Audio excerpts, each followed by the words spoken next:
Baik. Boleh lagi. Boleh tak? Kecil. Boleh Firas. Ya anta, ya anta.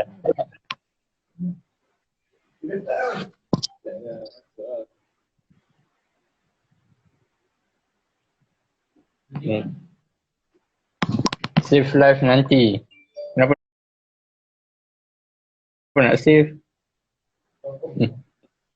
Sudah? Tak, tu Alpha tu dia nak suruh save. Oh, save live. Okay, insyaAllah. Nanti dah save nanti. Dah makan dah?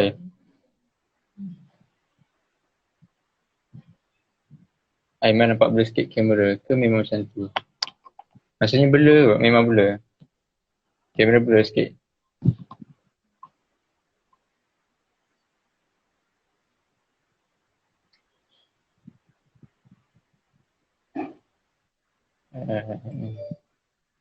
Dah.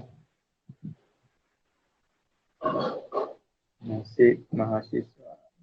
Pakailah earphone baru dengar. Pakai nak earphone. Blur sikit, kamera blur sikit.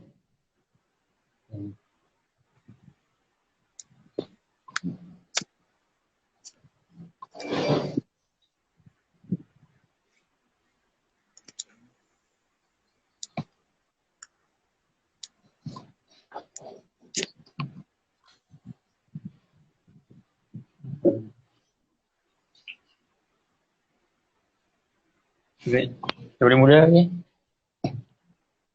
Kita boleh mula? Boleh, insyaAllah. Boleh. Okay, baik. Bismillahirrahmanirrahim. Assalamualaikum warahmatullahi wabarakatuh.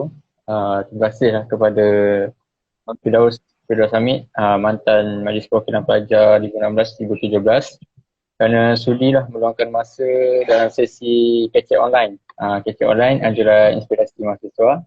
Alhamdulillah. Terima kasih kerana luangkan masa bersama kami, dan kepada viewers semua, bolehlah share kepada rakan-rakan lain untuk sama-sama kita mendengar dan kita berbincang atau menanyakan soalan sedikit sebanyak mengenai nasib mahasiswa sepanjang COVID-19 ni. Sekarang kita dah fasa ketiga. Hari ini merupakan hari yang terakhir fasa kedua. 14 April 2020, hari yang terakhir untuk fasa kedua. Dan esok kita akan menuju ke fasa ketiga, iaitu bermula pada 15 sehingga 28 April 2020. Jadi bila bermulanya fasa ketiga dan berakhirnya fasa kedua, banyak perkara yang dibangkitkan daripada start fasa pertama, fasa kedua sehingga fasa ketiga. Dan di antaranya yang melibatkan hal-hal mahasiswa adalah mengenai kesihatan mental, yang di mana sebelum ini student melalui Majlis Perundi Pelajar Kebangsaan dengan persatuan-persatuan lain membuat kenyataan bersama memohon daripada Kementerian Pengajian Tinggi untuk bawa pulang student yang terperangkap di kampus untuk pulang ke rumah masing-masing. Antara hujah mereka kerana menyebabkan masalah mental. Ada mahasiswa yang terpaksa terperuk di dalam bilik, tidak boleh keluar ke mana-mana, di dalam bilik, dan menyebabkan hal mental mereka terganggu sedikit sebanyaklah. Dan bila kita tengok balik, benda ni ada dua statement. Statement yang pertama daripada Twitter yang viral, ada seorang student ni dia kata jangan sampai kita orang yang terperangkap dalam kampus ni tak jumpa family, tak jumpa kawan-kawan, tak jumpa ni sampai bunuh diri. Tu statement yang viral lah dekat Twitter. So bila kita lihat tu ada yang mengecam, ada yang menyokong. Tapi di sebalik kecaman dan sokongan tu, kita kena tengok ada betulnya apa yang mahasiswa tu cakap, sebab hal mental ni menurut WHO melibatkan hampir 40% penduduk Malaysia akan mengalami penyakit mental, kemurungan, dan dia akan menjadi satu penyakit nombor 2 yang tertinggi selain pada obesiti di Malaysia akan datang pada awal tahun 2020. Jadi benda ni adalah amat serius lah bila melibatkan dengan Perintah Kawalan Berkurung lagi. Jadi dia merencatkan kita punya pergerakan. Terutamanya manusia ni ada dua, introvert dengan extrovert. Mungkin dalam golongan introvert ni tidak jadi masalah kerana kebiasaan mereka biasa untuk sendiri. Tapi mungkin akan jadi masalah bagi golongan extrovert. Yang mana golongan extrovert ni dia orang selalu explore dan bersosial dengan rakan-rakan lain. So bila terlibat dengan PKP ni mungkin akan jadi masalah untuk mereka. Jadi menurut definisi kesihatan mental, seseorang yang mempunyai kesihatan mental dia upaya untuk jaga diri, optimalkan dia punya gerak kerja dan sedar tentang dia punya kepercayaan diri dan boleh handle tekanan mereka. Jadi soalan ini ditujukan kepada Firdaus. Jadi sebagai seorang bekas mahasiswa lah, jika kita sendiri terkena ataupun secara Firdaus sendiri berada di dalam rumah atau di dalam kampus, di dalam rumah, ada kena terima dari perintah kawalan berkurung ni. Jadi apa pandangan saudara mengenai mahasiswa yang terperangkap di dalam kampus dari segi mental dia? Okay, dipersilakan. Okay. Testing 1, 2, 3. Suara dengar suara? Okay, Rian. Suara okey suara? Gambar okey tak? Video okey tak? Video nampak? Okey. Bismillahirrahmanirrahim. Assalamualaikum warahmatullahi wabarakatuh dan selamat sejahtera. Selamat datang kepada semua. So, alhamdulillah syukur kepada Allah SWT. Allah masih lagi beri kepada kita kesempatan dan juga ruang untuk kita hidup di muka bumi Allah SWT.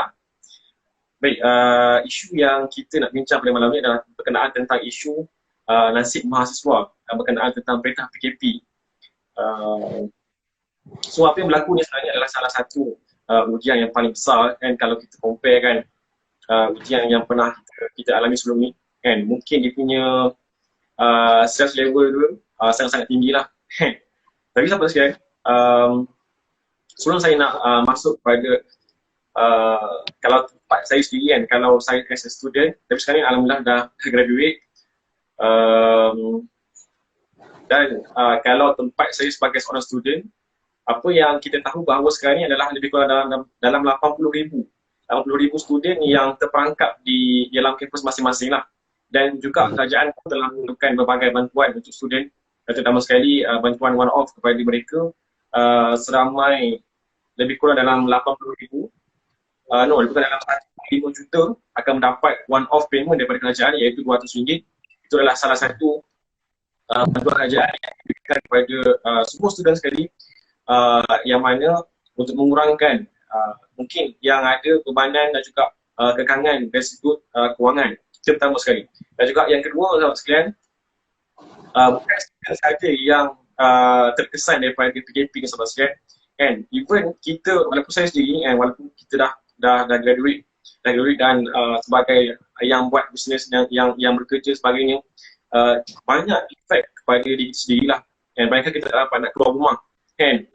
Pada saya cerita pengalaman saya sendiri, pada fasa pertama 5 hari yang pertama sebab saya lebih kepada extrovert lah kan. So 5 hari pertama berada dalam rumah memang sangat-sangat sukar lah kan. Sebab kita jenis yang tak boleh nak duduk diam kan. So memang sangat sukar lah. Tapi apapun, selepas daripada masuk pada fasa kedua juga fasa ketiga yang akan berlangsung nanti, alhamdulillah kita dah dapat adapt sikit lah. Dan sebelum ni kita dapat tahu ada satu isu berkenaan seorang mahasiswi lah, yang mahasiswi kata dia untuk nak bunuh diri disebabkan oleh tak dapat nak tahan daripada PKP ni. Baik, saya nak kongsikan dengan sahabat sekalian apa inisiatif yang dilakukan kepada mahasiswa, terutama sekali daripada mahasiswa UiTM. Ini saya kongsi sekadar untuk tambah information yang korang dapat lah. Right, so apa yang student UiTM buat, mereka buat mereka share, mereka buat satu name list daripada kaunselor yang mana student ni boleh contact pada mereka kan. So student yang ada masalah di sudut mereka rasa macam terbeban, rasa macam nak bunuh diri, mereka rasa macam susah untuk nak kontrol mental mereka dan juga stres mereka. So mereka ni pihak UiTM menyediakan satu senarai yang mereka boleh contact, yang mereka boleh berbincang, mereka boleh bercakap. So this is one of the initiative yang bagus lah kan, daripada UiTM. Dan seterusnya, sekarang ni ada dua kategori student yang terperangkap. Pertama yang ada di kampus masing-masing, dan juga Yang kedua adalah daripada student yang buat latihan industri. So latihan industri dekat UMK, student ramai tak ni, Mak Faiz? Ramai, ramai. Ramai Ramai. yang terjejas. Ramai yang terjejas. Yang buat latihan industri berapa ratus untuk Apa dia? yang buat latihan industri dekat luar berapa ratus student yang luar? Tak pasti lagi. Tak pasti je. Tapi ramai lah kan. Biasa kalau Ramai. macam semester sebelum ni dalam 800 tu rasanya, 800 ke 700 macam tu lah. So dia salah satu saya suka lah kan. Waktu dulu saya buat internship di Cameron Highland, and bayangkan saya buat internship di Cameron Highland pada tahun lepas, tahun lepas. 2 tahun lepas, 2 tahun lepas. So time tu memang salah satu lah. Sebab apa? Sebab masa tu memang kita kena survive kan. Everything yang kita ada dekat situ kita kena survive. Even kita masak sendiri kan. Faiz pernah masak ni tak? Masak nasi tak? Pernah. Pernah. Hari ni saya buat cookies. So maksudnya kita student kita kena masak nasi. Walaupun kita sebagai seorang lelaki kan. Kalau perempuan mungkin dia dah pandai kan, tapi kalau lelaki susah sikit kan. Betul lah Faiz? Betul. Kita lupa nak masak. Betul lah maksudnya. So maksudnya kita sebagai mahasiswa lelaki dan itu, bila saya ada dekat Cameron Highland buat kat sana, dia memang waktu yang sangat susah lah. Sangat suka sebab memang kita sebab memang kita berdekari. Tapi masalahnya kan, dengan tempat tidur kita dalam keadaan serba-serbi tak ada, maksudnya kurang lah kan. Kalau dekat bilik, kalau kat rumah semua dia ada kan, katil semua ada, tapi bila kita buat internship, so everything yang kita kena uruskan, everything yang kita kena settlekan, kita buat semua sendiri. Kita masak, kita buat tempat tidur semua sekali lah. So gitulah. Tapi saya punya nasihat untuk orang yang ada dekat, yang terperangkap dalam PKP ni, first kali cuba korang cari satu inisiatif atau satu benda yang korang fun buat benda tu. Tak kisah kalau korang main game, kalau korang nak apa? Selain daripada main game, korang nak apa? Korang nak buat exercise, korang nak workout sebagainya. So korang buat benda yang korang minat. Sebab dari situ lah korang boleh dapat kurangkan stress level kan, supaya korang dapat hindarkan daripada pemikiran-pemikiran negatif untuk nak bunuh diri dan sebagainya lah. Rapai, so balik pada Faiz balik lah. Soalan ke apa-apa sharing dengan Faiz, silakan. Okay, tadi Akid dah cakap, Abang Firdaus dah cakap pasal kesan-kesan mengenai COVID-19 disebabkan PKP ni. Di antaranya kesannya akan mengalami kemurungan dan sebagainya. Jadi sebagai manusia ni naluri dia kena bersosial dan dia bebas. Maksudnya dia dah tak akan terperangkap dengan apa-apa. Jadi bila terima dengan tempoh perintah kawalan berkurung ni, mungkin akan jadi beri kesan lah kepada mental setengah masyarakat. Dari segi persediaan bagi seorang suami, seorang ketua keluarga untuk menyara dia punya keluarga dia. Dari segi pensyarah untuk dia punya laksanakan dia punya perjalanan semester dia. Dan sebagai seorang pelajar, dia kena tahu dia punya semester dia juga macam mana dengan kirimat dia, macam mana dengan dia punya study. Yang itu akan melibatkan mental. Jadi berbalik pada soalan, jadi apa pendapat pandangan Daus mengenai dengan langkah-langkah yang boleh kita ambil lah sebagai seorang student, mahasiswa untuk kita optimumkan aktiviti kita di rumah dengan melakukan perkara yang faedah lah. Jadi sedikit tips atau langkah-langkah. Tak dengar Faiz. Tak dengar yang last ke? Tak clear. Yang last ke? Okay. Saya cakap balik Ibn Sina seorang tokoh perubatan, dia cakap bila kepanikan ni adalah separuh daripada penyakit, dan ketenangan adalah separuh daripada ubat, dan kesabaran itu adalah permulaan kesembuhan. Jadi bermulanya tempoh fasa pertama, fasa kedua, fasa ketiga dah susun cantiklah kerajaan susung untuk tak bagi rakyat panik dan cemas mengenai perintah kawalan berkurung ni, sebab tidak semua golongan akan mudah faham tentang PKP ni. Jadi seperti mana saya cakap tadi, ketua keluarga terpaksa fikir mengenai keluarga dia, suami dia. Jadi bila dengan Isyarah terpaksa memikirkan dia tentang dia punya syllabus dan student, terpaksa fikir dia punya studies dia. So soalan saya, sepanjang tempoh PKP ni, dia bermula pada fasa pertama, fasa kedua dan sekarang esok nak mula fasa ketiga, apakah langkah-langkah yang boleh kita ambil untuk kita optimumkan perintah kawalan berkurung ni sebagai seorang mahasiswa?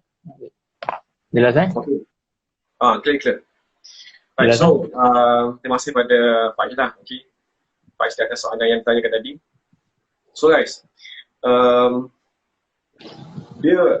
kalau kita pernah dengar satu term yang mungkin kita pernah dengar dan mungkin kita tak pernah dengar lah, right? So kita pernah dengar tentang satu term iaitu term uzlah. Uzlah ni maksudnya kita mengasingkan diri. Dan kalau kita tengok, kalau kita balik sahabat sekalian, bagaimana ulama-ulama yang terdahulu dan juga orang-orang yang berilmu dulu, bagaimana mereka memperolehi ilmu dan juga bagaimana mereka mendapatkan suatu perkara itu apa yang mereka nak. Pertama sekali adalah apa yang mereka buat adalah mereka beruzlah. Maksud uzlah ni adalah maksudnya mengasingkan diri. Maksudnya kita mengasingkan diri daripada segala benda yang boleh mengganggu kita dan yang boleh disturb kita punya flow, kita punya kendaraan kita, jenis kita daripada kita nak dapatkan satu benda tu. Kan? Dengan beruzlah ni kita akan dapat tahu sahabat sekalian. Itu yang pertama. So keadaan kita sekarang ni, bila kita dalam keadaan terkurung ni, apa yang kita kena buat sekarang ni adalah pertama sekali kita kena bersabar dengan apa yang Allah uji kepada diri kita.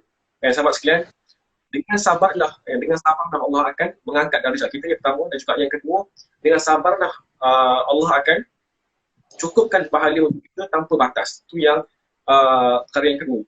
So perkara paling penting, perkara paling pokok sekali untuk kita nak kena buat, kita nak kena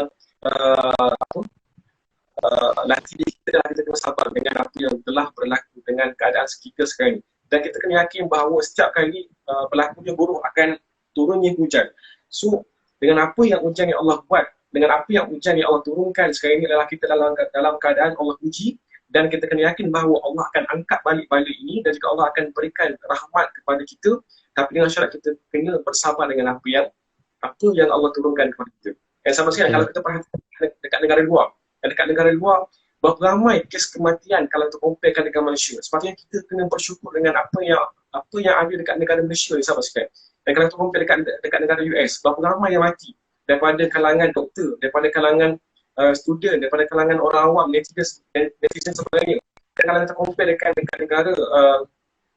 negara India, lagi teruk kan, dia punya PKP dia sampai kita tak boleh nak keluar langsung. Tapi kita dekat dia bukan PKP lah, tapi dia panggil sebagai lockdown. Lockdown kan. Tapi Malaysia ni dia bukan sampai level lockdown lagi lah. Kalau tengok sekarang ni, kalau korang buka berita daripada Sinar Harian kau nampak, masih lagi ramai kereta, masih lagi banyak netizen yang keluar. Even time macam ni sekali pun. So, katanya Malaysia ni bukan totally lockdown. Tapi hanyalah dilaksanakan PKP. So dia ada kelonggaran lagi lah untuk kita nak buat. Itu yang kedua. Yang ketiga, sahabat sekalian, apa yang kita buat adalah masa inilah satu peluang yang sangat-sangat penting untuk diri kita. Apa yang kita buat adalah kita siapkan segala assignment yang tersiap. Betul tak, Faiz? Betul. Banyak assignment. Right, so segala assignment yang kita siap, so inilah masanya untuk kita nak siapkan assignment. Dan kalau dulu kita jenis malah tak study, kita tertinggal banyak benda, kan? So inilah masanya untuk kita nak catch up balik, betul tak? Dan inilah masanya untuk kita reset diri kita balik, sahabat sekalian. Dan kalau dulu mungkin kita tak ada masa untuk kita nak dekatkan diri kita kepada Allah, untuk nak dekatkan diri kita dengan kawan-kawan sekalian. Kawan-kawan kita mungkin hubungan kita kurang baik dengan dia. So inilah masanya untuk kita nak bina balik, untuk kita nak baiki balik apa yang kurang. Kita muhasabah diri kita, dan juga kita tengok apa benda yang kita boleh improve lagi. So inilah masanya untuk kita nak buat, sama sekalian.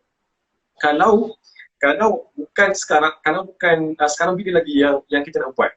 Betul tak? Betul. Kan? Betul, So betul. kalau masa kalau masa sekarang pun kita dapat untuk nak improve diri kita, so masa bila lagi kita dapat improve diri kita. And as Ya. a konsep saja, itulah yang kita kena ditimbulkan lah. Right. So yang last kali, yang terakhir ada pertanyaan daripada viewer kita. Dia tanya tentang kisah ataupun isu daripada pelajar UiTM, kata saya, daripada pelajar UiTM yang tidak bersyukur dengan apa yang mereka dapat. Kan, Faiz tahu makna isu tu kan? Tahu. Saya dengar tentang isu tu pun saya rasa macam Masya Allah. Kan, adakah ini level mahasiswa yang ada sekarang ni? Saya tak pasti dah apa yang mereka dapat. Adakah makanan yang mereka dapat, nasi, ayam, sayur sebagainya, itu tidak dikira bersyukur lagi. Kalau kita comparekan dekat India, sahabat sekalian, even mereka ni ada satu keluarga yang bunuh diri kerana apa? Kerana mereka tidak dapat untuk keluar daripada rumah mereka untuk nak mendapatkan sebutir beras untuk mereka makan. Tapi kita masih lagi dapat, sahabat sekalian. Malah kerajaan kita membelanjakan 1.5 juta. Kerajaan telah membelanjakan 12 juta kepada semua student untuk mereka mendapatkan makanan-makanan yang cukup. Dan dengan kos RM15 sehari, so dengan kos RM15 sehari, sahabat sekalian, mereka dapat ayam, mereka dapat nasi, mereka dapat sayur. So dengan keadaan itu, masih lagi mereka tidak bersyukur dengan apa yang mereka dapat, sahabat sekalian. Itu antara yang kita kena bersama lah. Yang kita kena bersyukur dengan apa yang kita dapat. Dan jangan lupa untuk kita masa sekarang yang ada ni, untuk kita dapat dari kita kepada Allah SWT. Dan apa? Kerana dengan kita bertawab kepada Allah, maka Allah akan angkat bala yang kita hadap sekarang ni. Dengan cara itu, Allah akan angkat bala yang ditimpa. Tapi kalau kita tidak, kalau kita rasa macam tak ada apa-apa, kalau kita rasa macam, alah, ni benda ni settle lah. Tapi benda ataupun isu wabak ni, kalau tengok sejarah-sejarah yang lepas, tentang isu wabak-wabak yang sebelum ni, ambil masa yang bertahun-tahun untuk nak settle kan. Dan negara WHO menjangkakan bahawa untuk vaksin bagi virus COVID-19 ni masa lebih dalam setahun. Tetap daripada WHO. So ia memakan masa. So that's why kita nak kena sabar, relax. Jangan terlampau stress, dan juga cuba cari something yang boleh elakkan daripada kita fikir, daripada kita nak buat something yang stress. Kita nak contohnya nak bunuh diri, itu yang bahaya lah. Ataupun nak buat something rasa macam tak ada manfaat. Cuba kita elakkan fikiran-fikiran yang negatif, kita fokuskan kepada yang positif. InsyaAllah kita akan dapat yang positif. So balik. So, saya kembali balik dengan petikan daripada Ibn Sina. Kata dia kan, mengenai kepanikan tu adalah separuh daripada penyakit. Panik, bila kita panik tu adalah separuh daripada penyakit. Dan ketenangan tu adalah separuh daripada ubat. Dan kesabaran itu adalah permulaan penyembuhan. Jadi bila saya tertarik dengan apa yang Firdaus cakap mengenai PKP di Malaysia ni tak seperti PKP di negara-negara luar. Betul, bila kita baca paper pada pagi ni, kita nampak di lebuh raya di kawasan Puchong, banyak kereta masih keluar dah sehingga menyebabkan jam. Jadi ini menunjukkan bahawa kelonggaran yang diberikan oleh kerajaan kepada rakyat Malaysia sebenarnya agak tinggi lah sebenarnya. Dan kita punya PKP ni tidaklah terlampau ketat sangat nak berbandingkan dengan negara luar. Jadi ini mungkin adalah antara hikmah kenapa kerajaan Malaysia buat fasa 1, fasa 2 dan fasa 3 untuk mendidik rakyat dia supaya faham mengenai PKP ni. Jadi pada keadaan semasa mulai esok fasa ketiga, mungkin akan ada sedikit kelonggaran yang diberikan oleh kerajaan untuk pergi ke sektor-sektor yang penting untuk meneruskan mereka punya survive. Jadi saya nak kongsi sedikit lah tips yang saya ambil daripada satu artikel. Yang pertama, dia mengatakan untuk kita sentiasa fokus, positif dan optimumkan diri kita di rumah dengan buat aktiviti di rumah seperti Firdaus cadangkan tadi. Mungkin boleh buat workout, mungkin boleh buat belajar cara masak seperti Aziz cakap tadi kan. Kita boleh cuba resipi masakan yang baru setiap hari. Okay, yang kedua, kita kena bijak berinteraksi. Jadi kalau kita di kawasan rumah atau kawasan yang tidak ada rakan-rakan atau berjiran, kita kena pandai bijak berinteraksi dengan kita kena kekal berhubung sesama mereka melalui Zoom ataupun Instagram dan social media yang lain. Dan yang ketiga adalah kita kena elakkan bersendiri. Elakkan kita bersendiri, kita bersosial dengan orang lain, bersembang. Dan yang keempat, kita kekalkan diet sihat kita. Pemakanan tu penting sebab kerana pemakanan tu pun dia akan efek kita punya mental. Jadi menyebut kepada seorang mahasiswa daripada UiTM saya yang posting dia mengatakan makanan tak seperti orang lain, dia tidak bersyukur lah. Jadi perkara tu kita letak tepi. Mungkin makanan itu bukan makanan yang dia mahukan, mungkin dia allergic makanan tersebut, kita cuba husnuzon.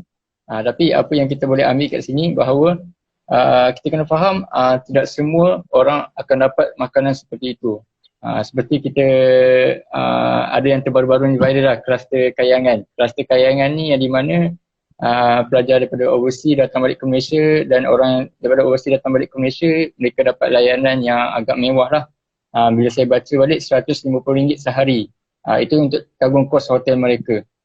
Itu pun masih ada dapat komplain. Jadi di manakah itu adalah nilai morality lah, nilai moral seorang manusia, rakyat Malaysia sendiri. Itu nilai mereka lah dari segi bersyukur, kesabaran dan semuanya.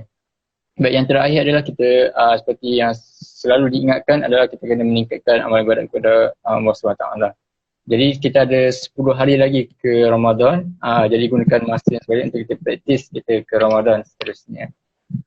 Jadi ada soalan daripada sahabat kita. Okey, apakah pandangan berkenaan pelajar APT yang tidak pulang ke rumah akibat PKP ni? Pandangan Saudara Firdaus sendirilah. Adakah saudara bersetuju untuk menghantar pelajar pulang ke rumah ataupun saudara ada pendapat anda sendiri? Dipersilakan. Jelas kan? Okey, baik. Terima kasih pada okey, berkenaan tentang soalan berkenaan tentang adakah pelajar ni dia patut stay ataupun dia dibawa pulang untuk ke rumah masing-masing. Okey, secara pribadi, saya secara pribadi memang kalaulah kita boleh bawa pulang pelajar balik ke rumah, and saya orang sokong sangat pelajar balik ke rumah. Tapi dalam keadaan kita sekarang ni agak sukar dan juga agak berisiko untuk kita nak bawa pelajar pulang balik ke rumah. Sebab ia melibatkan nyawa. Tapi kalau risiko dia kurang, tak ada masalah. Tapi bila dia risiko yang tinggi yang melibatkan nyawa pelajar, maka ini yang kita kena perhalusi sampai sekarang. Kalau ikutkan kita punya rasa stres, rasa jumpa dengan mak ayah, siapa yang tak nak jumpa dengan mak ayah kan? Tapi itulah yang kita dapatkan dalam diri sekarang ni. Siapa yang tak nak jumpa dengan family, siapa yang tak nak jumpa dengan kawan-kawan kita dekat kampung, dah balik dekat kampung, nak jumpa dengan saudara mara kita, jiran-jiran kita, semua orang nak. Semua orang nak. Tapi dengan keadaan kita sekarang ni, pelajar kena faham. Kita kena faham bahawa kalaulah benda ni dibawa ke pihak atasan dan juga diluluskan, maka saya khawatir akan ada berlakunya satu kluster yang sangat besar-besaran yang akan berlaku daripada kluster pelajar sendiri. So ini yang kita bimbang. So apa yang kita nak buat sekarang ni adalah kita follow saja apa yang arahan daripada pihak atasan daripada menteri berkenaan tentang isu pelajar ni. Nasihat daripada Kementerian Kesihatan suggest untuk pelajar tetap untuk fasa 3 ni tetap berada di tempat masing-masing, sama ada kampus ataupun di tempat intern anda masing-masing. Sebab itu lebih memberikan keselamatan untuk anda. Dengan keadaan yang tidak menentu sekarang ni, maka saya rasa walaupun berat hati untuk kita nak biarkan pelajar bersendirian di kampus, tapi itulah pilihan yang terakhir kita ada. Itulah pilihan yang kita kena terima walaupun kita rasa sukar untuk kita nak terima, walaupun kita rasa macam susah untuk kita nak terima, tapi itu adalah pilihan yang terakhir kita ada. Tak ada pilihan yang lain lagi sebab sekarang. Kalau kita mengambil keputusan langkah untuk mengurangkan risiko dan juga keselamatan kepada pelajar yang melibatkan nyawa pelajar sendiri. So sama juga dengan contoh kalau ayah kita, kalau ibu kita marah kita kan. Dia marah bukan tanda kita dia benci, tapi dia sayang, betul lah. Betul. So saya sajalah bagi tempat saya sendiri, saya nasihatkan pada mahasiswa, stilah beradalah di tempat masing-masing dan juga bersabarlah, insya-Allah doa pada Allah. Dan masa inilah doa yang mustajab, Allah akan terima doa tanya kita sekarang ini. Dan doa ini dah Allah akan angkat ke sisi dia, dan Allah akan makbulkan kata dalam Quran, maka berdoalah kepada aku dan saya akan kabulkan. Inilah time masa untuk kita berdoa, kita mohon ampun kepada Allah dan kita minta cepat-cepat Allah settlekan masalah ni. Dan tak sabar untuk kita nak balik beraya, betul tak Faiz? Betul, tak sabar balik raya. Hari ni dah buka lagu raya dah. Dah buka lagu raya dah? Dah buka lagu raya dah. Pasal tak lagi kan, tapi dah buka lagu raya. Okey, balik pada Faiz lah, okey. Saya setuju dengan apa yang Firdaus cakap tadi lah. Pelajar perlu stay berada di kampus atas sebab jika melakukan mass gathering, pergerakan pelajar yang terlampau besar, 80,000 pelajar yang berada di kampus perlu berada di rumah masing-masing, dan kalau rumah tersebut di kawasan hotspot mungkin akan menunjukkan kluster yang terbaru dan dia akan meningkatkan risiko lagi lah. Tapi ada cadangan daripada sesetengah mengatakan mahasiswa ni dah berada di kampus dah 14 hari dah. So kemungkinan ada simptom-simptom tu tak akan ada. Jadi tapi kita kena faham daripada KKM sendiri pun mengatakan kita tak boleh kata 14 hari tu pun dah cukup-cukup kata yang kita ni kosong daripada COVID-19 ni.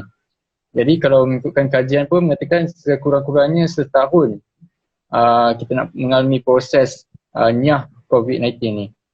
Jadi ni soalan ni ada satu soalan terakhir ni, soalan yang luar pada bidang sikit lah. Bila berada PKP ni, yang menjadikan isu adalah kes jenayah keluarga ni makin meningkat. Jadi benda ni dibuktikan sendiri dalam statistik dekat negara India, Perancis dengan apa satu lagi saya tak silap saya kan. Ada 3 negara, antara negara India dengan Perancis, kes jenayah dalam keluarga, kes jenayah rumah keluarga meningkat 2 kali ganda daripada sebelum tempoh Perintah Kawalan Berkurung ni. Jadi berbalik dengan negara Malaysia, kes jenayah meningkat ni masih belum meningkat, tapi masih ada titik-titik peningkatan kes jenayah dalam keluarga ni. Kes jenayah keluarga ni. Jadi apa pandangan Firdaus mengenai dengan kes ini? Disebabkan kita bila berada di rumah mungkin kita akan bersama dengan family, tapi mungkin ada family yang akan terkesan dengan PKP ni dalam segi masalah jenayah keluarga sendiri. Dengan suami panas baran, dengan kes dera anak, seterusnya. Apa pandangan Saudara Firdaus?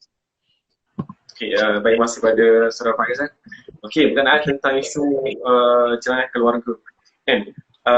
Kalau kita comparekan statistik jenayah keluarga sebelum PKP, sebelum lockdown dengan selepas ataupun semasa lockdown ni, kita boleh tengok statistik dia memang sangat-sangat meningkat dah. Kan? Sangat-sangat meningkat. Sebab apa? Kita boleh bayangkan dalam keadaan kita sekarang ni, semua orang stres.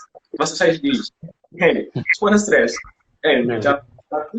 Tapi sahabat sekalian, pentingnya untuk kita handle masalah kita handle stress management memang sangat memainkan peranan waktu sekarang ni sahabat sekalian. Kan? So yang mana jenayah keluarga contohnya, okey, dari sudut suami yang panas baran, adakah isteri yang panas baran?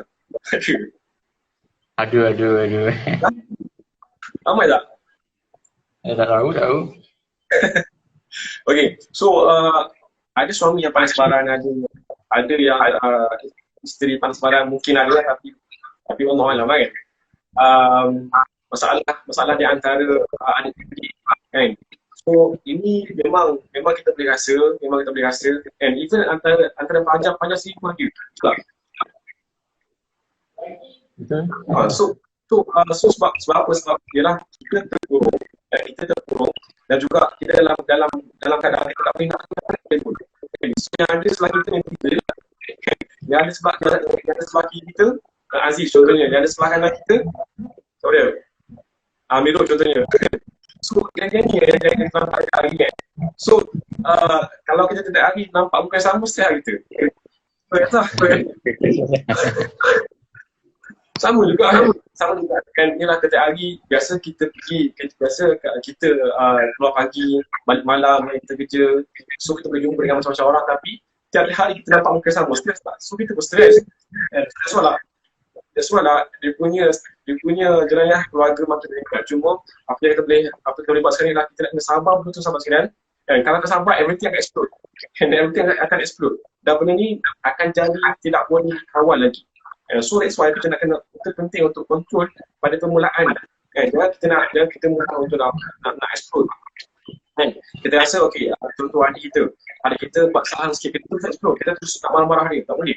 Dan kita kena kontrol betul-betul sekarang ni. Even masalah kecil boleh membawa bola ada pembunuhan. Itu yang paling kita takut sekali.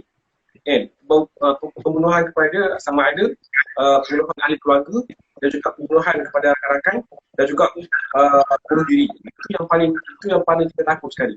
So that's why lah, kita tak lagi melainkan kita saling toleransi, saling maafkan. So apa? Dalam Al-Quran Allah kata surah yang ke-49, surah Al-Hujurat ayat ke-10, Allah kata apa?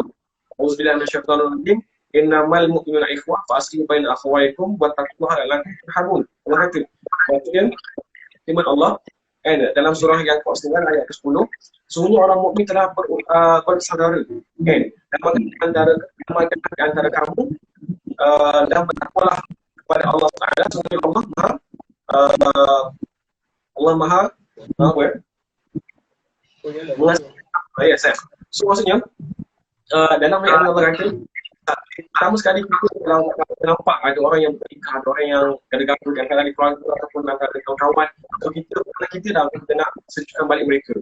Contohnya Faiz gaduh dengan Aziz kan. Pernah gaduh? Pernah gaduh. Pernah gaduh. Okay, so bila kita tengok kawan-kawan kita gaduh dan sebagainya, so penting untuk kita nak sejukkan balik mereka. Kita kata, relax bro, sabar-sabar kan. Jangan mudah nak explode lah kan. Sebab kalau semua orang explode, susah lah kan.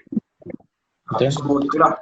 Tapi penting, poin ni adalah bertoleransi di antara keluarga, dan juga saling jaga diri sendiri, jangan mudah emo, jangan mudah stres. Kita buat something yang kita rasa macam kita suka, kan? Kita cuba alihkan perhatian kita daripada buat benda-benda stres kepada benda yang boleh bagi fun daripada diri kita lah. Right. Betul. Okay. Apakah pandangan aktiviti yang dilakukan PKP? Contohnya TikTok. Okay, Faiz. Ya? Macam mana TikTok? Apa pandangan Faiz? Pandangan saya mengenai TikTok. Saya ada akaun TikTok. Sejujurnya saya ada akaun TikTok. Tapi saya main TikTok untuk satu aktiviti yang ada good content lah. Antaranya good speaker punya vibes, positive vibes, quotes and hacks punya share ideas. Tapi kalau aktiviti yang diwaktukan sewaktu PKP, contohnya TikTok tu, dia sebenarnya menjadikan isu yang mungkin isu yang tinggi pandangan saya pandangan saya dari segi promotion tu, dari segi promoting tu. KPT sendiri menjemput seorang influencer TikTok yang berjoget-joget menjadi sebagai contoh kepada poster yang dianjurkan oleh kementerian. Ini yang menyebabkan salah faham yang berlaku antara mahasiswa dengan masyarakat sendiri. Dan TikTok itu dah nampak dia punya negatif, dah nampak lah, stigma negatif tu dah memang akan nampak lah. Tapi bila promotion tu sekali dengan negatif yang menjemput influencer yang memang berjoget, maka dia akan menyebabkan kesan-kesan yang negatif lah, yang agak teruk. Jadi TikTok ni saya tak nak cakap dia bagus atau tak, dia berdasarkan orang sendiri. Tapi kalau nak cubalah buat aktiviti yang lain selain daripada TikTok, banyak lagi aktiviti yang lebih elok lagi daripada TikTok tu sendiri. Sebab kita sebagai seorang Muslim, seorang manusia, kita kena sebagai kaedah kita kena ambil perkara yang lebih banyak manfaat lah daripada banyak mudarat. Jika benda tu mendatangkan lebih banyak mudarat, kita jangan ikut sangat lah. Kita gantikan dengan kontes dengan lain, kontes seperti workout challenge dengan menutup aurat ke, dengan kontes video ataupun kontes poster kepada frontliner kita. Kita gantikan kalau nak buat TikTok juga ataupun konsep video 3 second tu, mungkin gantikan dengan video biasa tanpa TikTok. Sebab TikTok tu dah mendatangkan stigma negatif lah dekat rakyat Malaysia.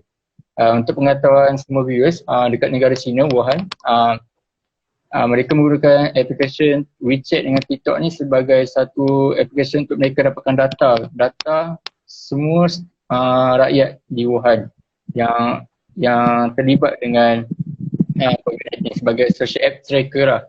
Jadi di sana benda itu dimanfaatkan sepenuhnya oleh kerajaan dari apps dengan untuk kita track yang mana rakyat mereka yang ada sejarah ataupun berkaitan dengan COVID.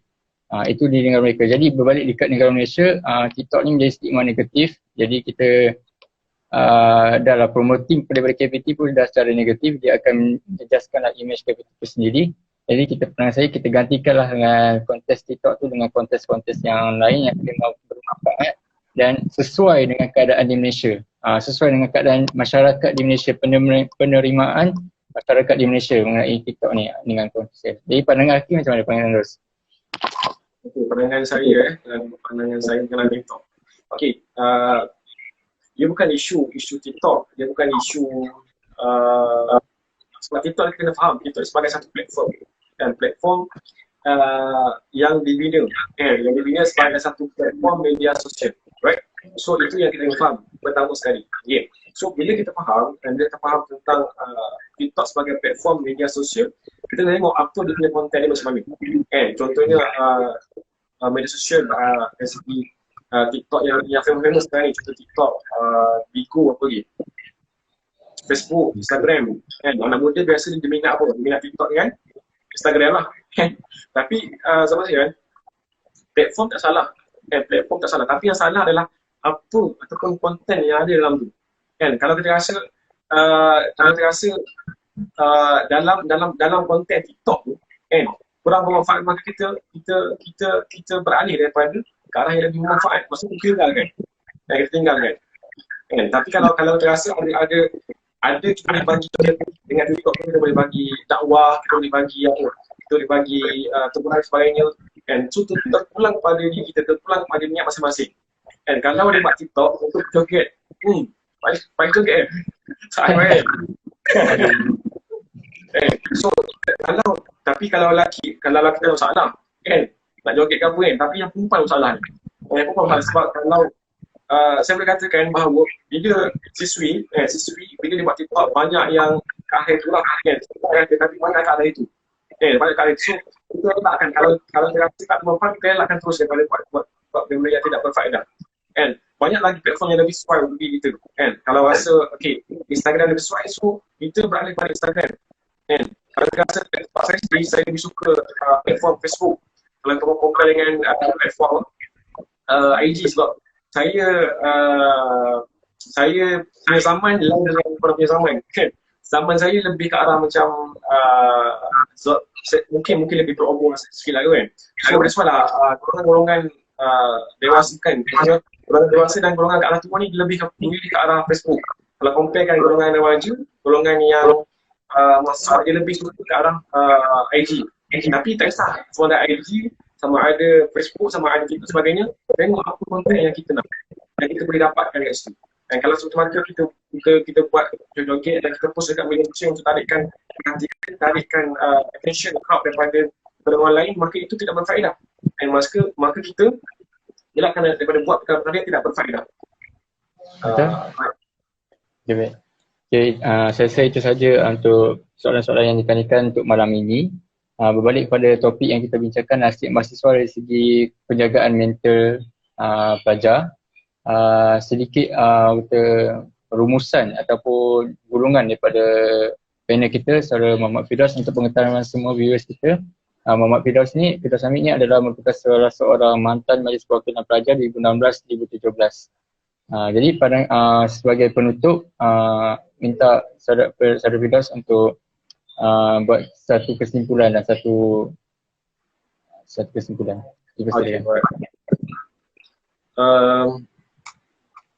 Okay, so secara kesimpulan dia daripada perbincangan topik lah kita pada malam ni adalah pertama sekali kita discuss tentang stress management, kita pun mental management. Bagaimana untuk kita nak manage diri kita, untuk kita nak manage stress level kita Dan kalau kita rasa macam kita stres sangat, so apa yang kita kena buat? Pertama sekali kita contact parent kita. Yang kedua kita contact sahabat-sahabat kita. Kita kena selalu berkumpul dengan mereka. Dan kalau kita ada masalah, kita kena share dengan orang lain. Sebab apa? Sebab kalau kita simpan masalah kita, kan, kita akan jadi lebih masalah. Kita akan jadi lebih stres. So kita nak kena share pada orang lain. Dan bila kita kena faham, stress management kita kena rasa kita kena buat fun. Kita cuba alihkan perhatian kita daripada kita fikir negatif, kita alihkan perhatian kepada ke arah yang positif. Itu yang pertama. Yang kedua sama sekali, kita cuba dengan apa yang kita ada. Itu adalah penyelesaian kepada masalah kita. Dan Allah kata, pada siapa yang bersyukur, Allah tambah nikmat kepada dia. Kan? Sebab hati ni dia berkait tentang ketuhanan. Kan? Sebab kan dalam Quran Allah kata, Allah kata, dengan hanya mengingati Allah, dengan hanya berzikir Allah, hati kita ada tenang. And even orang kaya, hati dia tak tenang. And even orang miskin, tapi hati dia tenang. And kita dalam keadaan sekarang kita rasa stres, kita rasa macam rasa macam fikir macam-macam negatif. Itu adalah asbab kerana kita yang sebelum ini. Dan mungkin hubungan kita dengan Allah kita kurang. Kalau dia, Allah kata dalam Quran, semua wali-wali Allah ni, Allah tidak ada kekhawatiran dan juga tidak ada ketakutan kepada mereka. So tidak apa, tidak sedih sekali pun Allah kata. So itu adalah apa yang kita boleh dengan kita takarub diri kita pada Allah SWT. Dan juga last sekali, sabar. Okay, sabar dengan apa yang telah berlaku. Kita kena yakin bahawa setiap kali berlakunya guruh ataupun petir akan ada hujan di akhiran dia. Kan? Kita kena yakin bahawa COVID ni insya-Allah Allah akan angkat balik. Dan kita kena yakin bahawa COVID ni datangnya daripada Allah sebagai satu ujian untuk kita, dan kita kena sabar. Allah turunkan ujian bukanlah untuk kita nak buat apa-apa sekali pun, tapi tak ada. Allah nak suruh kita sabar, itu je. Itu yang Allah nak dari kita. Allah turunkan ujian untuk sabar. Allah akan uji kita dengan dua. Pertama adalah Allah akan uji kita dengan nikmat. Yang kedua Allah akan uji kita dengan perkara-perkara yang kita tak suka. Allah akan uji kita dengan suka, dan juga Allah akan uji kita dengan perkara-perkara yang duka. So kita bersabar dengan, bila kita bersabar dengan perkara yang duka, dan kita juga akan bersyukur dengan perkara yang kita suka. So insyaAllah Allah akan mempermudahkan urusan, dan juga kita mohon pada Allah insyaAllah. Kita berdoa sikit boleh? Boleh, insyaAllah. Faiz, boleh? Boleh. Okay. Kita doa sekarang ni. Kita sekarang. Auzubillahi minasyaitonir rajim. Bismillahirrahmanirrahim. Alhamdulillahirabbil alamin. Wassalatu wassalamu ala asyrofil anbiya'i wa ala alihi wa sahbihi ajma'in. Allahumma rabbana rabbana min hadhihi Allahumma rabbana la qulubana ba'da salatana wa hab. Ya Allah, Tuhan kami, ampunkan dosa kami ya Allah. Ya Allah, Tuhan kami, permuliakan dosa kami ya Allah. Ya Allah, Tuhan kami, Engkau lapangkanlah hati kami ini ya Allah. Berikanlah ketenangan kepada kami ya Allah. Ya Allah, Tuhan kami, ampunkanlah kami yang telah kami lakukan ya Allah. Permudahkanlah urusan kami ya Allah. Ya Allah, Tuhan kami, Engkau lah yang maha mengetahui keadaan dan tak berikan ya Allah. Ampunkanlah kami ya Allah. Ya Allah, Tuhan kami, berikanlah rahmat kepada kami, kepada kedua orang kami, kepada guru-guru kami, kepada sahabat-sahabat kami ya Allah. Ya Allah, Tuhan kami, angkatlah bala COVID-19 ini daripada negara kami ya Allah, dan daripada negara-negara lain ya Allah. Ya Allah, ya Tuhan kami, ampunkanlah ya Allah kami ya Allah. Ya Allah, ya Tuhan kami mohon kepadamu ya Allah agar Engkau berikanlah rezeki kepada kami ya Allah. Panjangkan umur kami ya Allah. Berikanlah kesehatan kepada kami ya Allah. Allahumma rabbana inna sami'na بربكم فآمنا اللهم انصر الإسلام والمسلمين في كل مكان وفي كل زمان يا الله. Ya Allah, Tuhan kami, bantulah saudara-saudara kami ya Allah. Bantulah putra-putra Islam ya Allah. Ya Allah, Tuhan kami, bantulah golongan-golongan yang lemah ya Allah. Ya Allah, Tuhan kami, bantulah negara-negara Islam ya Allah. Satukanlah hati kami ini ya Allah. Engkau yang maha mengetahui ya Allah. Allahumma rabbana atina fid dunya hasanah wa qina adzabannar. Sallallahu alaihi wasallam Muhammadin wa ala alihi wa sahbihi ajma'in. Walhamdulillahi rabbil alamin. Amin. Alhamdulillah. So balik pada Faiz lah. Okay. Jadi penghujung kita punya series kecil online pada malam ini, saya menyuruh kepada semua mahasiswa khususnya Universiti Malaysia Kelantan, inisiatif yang pihak HEPA dari segi Seksyen Kaunseling dan Kerjaya buat dalam Google Form untuk tapisan ujian saringan DAS just mental. Jadi minta kepada semua student untuk menjawab survey tersebut untuk menjaga kesihatan mental kita bersama. Jadi akhir kata daripada saya, terima kasih kepada semua yang penonton kecek online pada malam ni. InsyaAllah kecek online ni akan berlaku secara berseries dan kita akan beritahu pada setiap masa lah, seminggu sekali insyaAllah. Jadi nama dia kecek online tapi orang ni tidak mampu berkecek Kelantan. Kecek Kelantan deh. So jiwa yang tenang dan tentera membentuk tindak tanduk yang baik dan sempurna. Ketenangan bermula dengan pemikiran dan tindakan yang positif. Jadi semuanya bermula dengan pemikiran dan penjagaan kesihatan mental kita sangatlah penting. Sekian saja daripada kami berdua. Assalamualaikum warahmatullahi wabarakatuh dan terima kasih kepada semua. Terima kasih. Terima kasih Ros. Bye. Terima kasih. Bye.